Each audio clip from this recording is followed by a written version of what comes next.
का हो? अरे कहाँ बाड़ू हो? अरे का भइल बा, कैसन चिल्लाता रहा? अरे ताजा ताजा गर्रई मछली लियाल बानी। मछरी? हाँ हो। फिर मछली लेके आ गईला?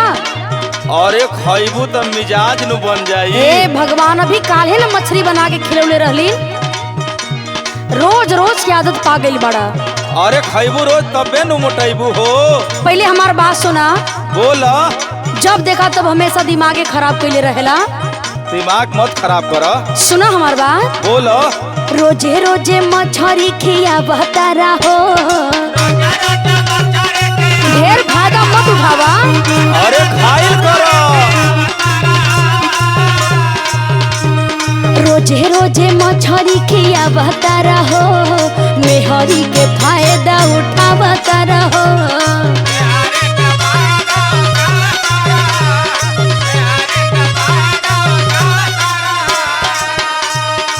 अरे देखा तारू। का देखी हो?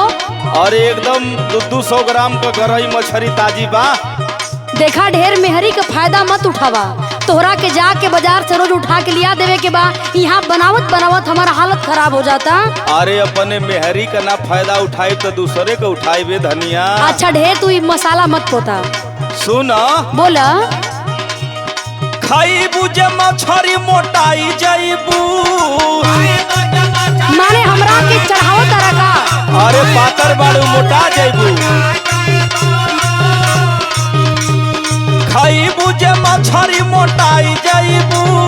चखाए चकोरी चिकनाई जाइबू। चुप रहा, तो ही खा।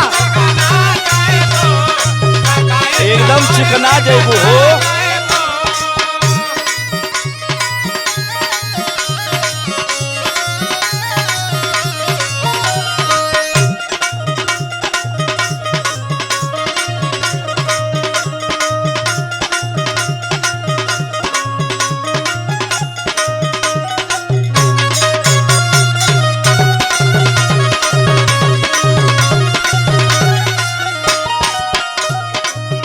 तोहरा के का पता बा कि रोज रोज कितना मेहनत करी ले तब जा कर के तोहार मछली तैयार होला। का करी हमरा के चिंता नु बा। अरे कौन चीज की चिंता बा हो? अरे दूबर पातर बाड़ू ए धनिया। यहाँ हमारा हालत खराब होता।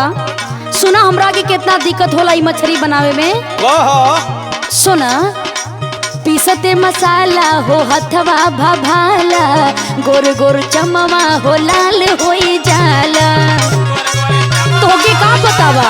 अरे तनी मेहनत करही के नु पड़ी। पीसते मसाला हो हथवा भभाला, गोर गोर चमवा हो लाल होई जाला।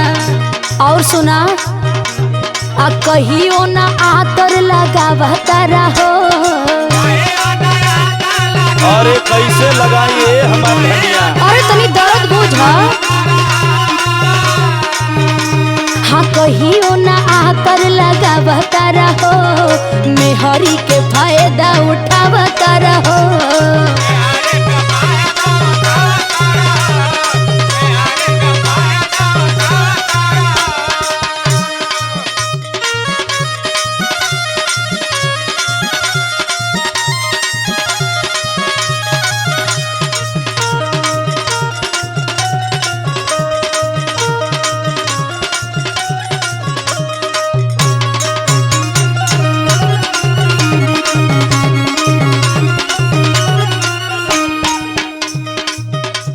लाही तनी धो धाय दा। माने हमार दर्द समझ में नहीं आवता का? हम तो आर हेल्प कह देता नी। अच्छा तो आज केहू तरह हम बना के खिया देता नी, लेकिन अब एक हफ्ता के बादे लेके ही है। सुना।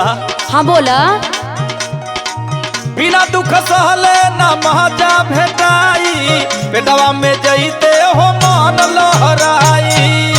अच्छा, हमके जरूरत नहीं खेबा। बंगाली डॉक्टर कहले बाला कि तोहार धनिया पातल बारी, उनकरा के तनी मछरी अंडा खियावल करा। हाँ हाँ, यहाँ तो हमार न दशा खराब होता। सुना। बोला। बिना दुख सहले ना महजा भेटाई, पेटवा में जईते हो मन लहराई। अच्छा सुना बोला। विवेक प्रमोद से अघाई जईबू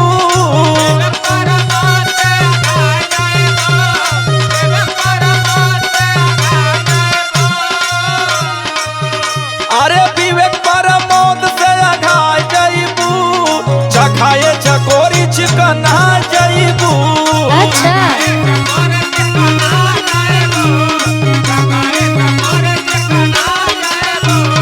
मेहरी के फायदा उठावता रहो चखाए चकोरी चिकना जईबू।